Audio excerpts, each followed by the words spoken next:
Appu.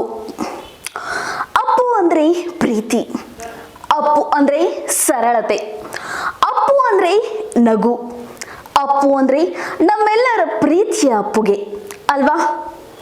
Appu sir ಬಗ್ಗೆ ಹೇಳ್ತಾ ಹೋದ್ರೆ ಸಾವಿರಾರು ವಿಷಯಗಳಿವೆ.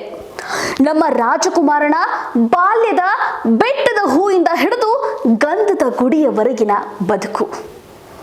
ಡಾಕ್ಟರ್ ಪುನೀತ್ ರಾಜ್ಕುಮಾರ್ ಅವರು ಹುಟ್ಟಿದ್ದು ಮಾರ್ಚ್ 17, 1975ರಲ್ಲಿ, ಅಂದಿನ ಮದ್ರಾಸ್ನಲ್ಲಿ. ರಾಜ್ಕುಮಾರ್ ಮತ್ತು ಪಾರ್ವತಮ್ಮ ಅವರು 5ನೇ ಮಗು ಆಗಿ ಜನಿಸಿದರು. ಪುನೀತ್ ರಾಜ್ಕುಮಾರ್ ಅವರ ಮೊದಲನೇ ಹೆಸರು ಲೋಹಿತ್, ನಂತರ ಪುನೀತ್ ರಾಜ್ಕುಮಾರ್ ಅಂತ ಕರೆಯಲಾಯಿತು.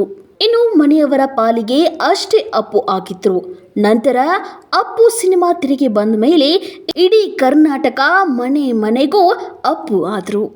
ನಂತರ ಅವರ ಸಿನಿಮಾದಲ್ಲಿದ್ದ ಪವರ್ ಕಂಡು ಪವರ್ ಸ್ಟಾರ್ ಅಂತ ಬಿರುದು ಕೊಡಲಾಗಿತ್ತು.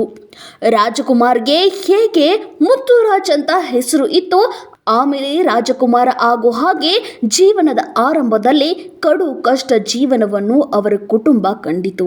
ಅಣ್ಣವರು ಒಬ್ಬ ಹಿಟ್ ನಟ ಆದ್ಮೇಲೆನೆ ಇವರು ಕುಟುಂಬಕ್ಕೆ ಐಶ್ವರ್ಯ ಅಂತಸ್ತು ಎಲ್ಲ ಕಂಡಿತು. ಆರಂಭದಲ್ಲಿ ಚೆನ್ನೈನಲ್ಲಿ ಜೀವನ ನಡೆಸ್ತಾ ಇದ್ರು, ಯಾಕಂದ್ರೆ ಆಗ ಸಿನಿಮಾ ನಿರ್ಮಾಣದ ಸೌಲಭ್ಯಗಳು ಇಲ್ಲಿ ಹೆಚ್ಚಾಗಿ ಇರಲಿಲ್ಲ. ಪುನೀತ್ 6 ವರ್ಷ ಬಾಲಕನಾಗಿದ್ದಾಗ ರಾಜ್ ಕುಟುಂಬ ಕರ್ನಾಟಕಕ್ಕೆ ಬಂದರು. ಮಾಸ್ಟರ್ ಲೋಹಿತ್ ಆಗಿ ಬೆಳ್ಳಿ ತೆರೆಗೆ ಬಂದು ಅಭಿಮಾನಿಗಳ ರಾಜ್ಯ ಕಟ್ಟಿದ ನಮ್ಮ ರಾಜಕುಮಾರ ಕರ್ನಾಟಕ ರತ್ನ ಡಾಕ್ಟರ್ ಪುನೀತ್ ರಾಜ್ಕುಮಾರ್. ಹೀರೋಗಳಿಗೆ ಮೊದಲನೇ ಸಿನಿಮಾ, ಮೊದಲನೇ ಎಂಟ್ರಿ ಅಂದ್ರೆ ಅದು ಖಂಡಿತ ಸ್ಪೆಷಲ್ ಆಗೇ ಇರುತ್ತೆ. ಅಪ್ಪು ಆಗಿ ಹೀರೋ ಆಗಿ ಎಂಟ್ರಿ ಕೊಡೋಕಿನ ಮುಂಚೆನೆ ದೊಡ್ಡ ಸ್ಟಾರ್ ಆಗಿದ್ದವರು. ಬಾಲ್ಯ ನಟನಾಗಿ, ಗಾಯಕನಾಗಿ ಪ್ರೀತಿ, ಪ್ರಶಂಸೆ, ಅಭಿಮಾನ ಎಲ್ಲವನ್ನ ಗಳಿಸಿ ಗೆದ್ದಾಗಿತ್ತು. ನಮ್ಮಪ್ಪು 6 ತಿಂಗಳು ಮಗು ಆಗಿದ್ದಾಗಲೇ ಕನ್ನಡಿಗರ ಮನೆ ಮನೆಗೂ ಅಂಬೆಗಾಲಿಡುತ್ತಾ ಬಂದರು. ಪ್ರತಿಯೊಬ್ಬ ಕನ್ನಡಿಗನ ಲಾಲಿ ಹಾಡು ಹಾಡುತ್ತಾ ಮನೆ ಮಗನಾಗಿ ಬೆಳೆದ್ರು. ನ್ಯಾಷನಲ್ ಅವಾರ್ಡ್ ಕೂಡ ಮಾಸ್ಟರ್ ಲೋಹಿತ್ ಕೊರಳಲ್ಲಿ ಆವಾಗಲೇ ಇತ್ತು. ಸುಮಾರು 4 ದಶಕಗಳ ತಮ್ಮ ಸಿನಿ ಜೀವನದಲ್ಲಿ ಬಾಲ ಕಲಾವಿದನಾಗಿ 14 ಸಿನಿಮಾಗಳು ಮತ್ತು ನಾಯಕನಾಗಿ 43ಕ್ಕೂ ಹೆಚ್ಚು ಚಲನಚಿತ್ರದಲ್ಲಿ ನಟಿಸಿದ್ದಾರೆ. ಹಾಗೆ ಪುನೀತ್ ರಾಜ್ಕುಮಾರ್ ಸುಮಾರು 26ಕ್ಕಿಂತ ಹೆಚ್ಚು ಅನಾಥಾಶ್ರಮ, 19 ಗೋಶಾಲೆ, 16 ವೃದ್ಧಾಶ್ರಮ ಸಹಾಯ ಮಾಡ್ತಾ ಇದ್ರು.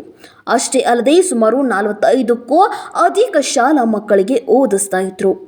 ಶಕ್ತಿಧಾಮ ಮೂಲಕ ಸಾವಿರಾರು ಹೆಣ್ಣು ಮಕ್ಕಳಿಗೆ ಶಿಕ್ಷಣ ನೀಡ್ತಾ ಇದ್ರು.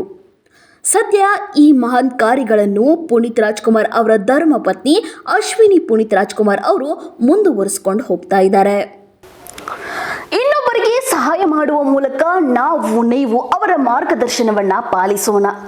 ಜೊತೆಗೆ ಇರದ ಜೀವ ಎಂದೆಂದಿಗೂ ಜೀವಂತ ಅಂತ ಹೇಳ್ತಾ ಎಲ್ಲರ ಮನೆ ಮಾತಾಗಿರುವ ನಮ್ಮ ಕರ್ನಾಟಕ ರತ್ನನಿಗೆ, ನಗುವಿನ ರಾಜಕುಮಾರನಿಗೆ ನಮ್ಮ ವಿಜಯ ನ್ಯೂಸ್ ವತಿಯಿಂದ ಹುಟ್ಟು ಹಬ್ಬದ ಶುಭಾಶಯಗಳು. ನಿಮ್ಮನ್ನು ಪಡೆದ ನಾವೇ ಪುನೀತ. ಎಸ್, ಇದಾಗಿತ್ತು ನಗುವಿನ ರಾಜಕುಮಾರನ ಕುರಿತು. ಇದೇ ತರ ಸ್ಪೆಷಲ್ ಕಾರ್ಯಕ್ರಮಗಳೊಂದಿಗೆ ನಿಮ್ಮ ಮುಂದೆ ಬರ್ತೀವಿ. ನೋಡ್ತಾ ಇರಿ ನಮ್ಮ ವಿಜಯ ನ್ಯೂಸ್, ಭರವಸೆ ಬದುಕಿನ ವಿಜಯ.